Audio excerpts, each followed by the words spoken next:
انسان جو ہے 2 نمبر کے ڈاکومنٹس بنانے کے بعد انسان جاب پہ لگ جاتا ہے، تو آیا کہ اس کی سیلری وہ جائز ہے یا نہیں ہے، اس کے لیے رہنمائی فرمائیے گا۔ دیکھیے 2 نمبر کے ڈاکومنٹ بنانا ہے وہ گناہ ہے، اور دوسری بات یہ ہے کہ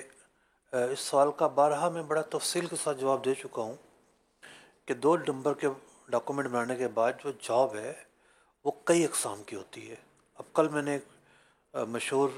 عالمی ویب سائٹ ہے، اس پر ایک اسٹوری پڑھی کہ دل کا ایک جعلی ڈاکٹر جو ہے وہ کس طرح آپریشن تک کرتا رہا اور کیا کچھ رہا، ہارٹ سرجن بتاؤ، جعلی جعلی۔ تو اب کوئی جعلی ڈاکومنٹ بنانے کے بعد بن جاتا ہے جناب سرجن بن جاتا ہے، ڈاکٹر بن جاتا ہے، وکیل بن جاتا ہے، ایسے پروفیشن کے جہاں بنیادی تعلیم بڑی ضروری تھی، تو وہ تو آگے بھی ہلاکتیں پیدا کرے گا۔ اور ایک چیز یہ ہوتا ہے اس کو بننا ہی چپڑاسی ہے، چائے اٹھا کے لے کر آنی ہے، تو وہ جو کام ڈیلیور کر رہا ہے اس کام میں تو کوئی نقص نہیں آیا۔ اگر وہ کام صحیح ڈیلیور کر رہا ہے تو اس کام میں کہ حرام ہونے کا فتویٰ کیسے دیا جائے گا؟ ایک آدمی ہے وہ ٹائپسٹ ہے، ٹھیک ہے نا، ٹائپنگ صحیح کر رہا ہے،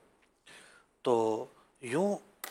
آگے جو کام اسے دیا گیا اس کو دیکھ کر اجرت کے جائز ناجائز ہونے کا یا اس کام کو کنٹینیو کرنے یا نہ کرنے کا فتویٰ دیا جائے گا۔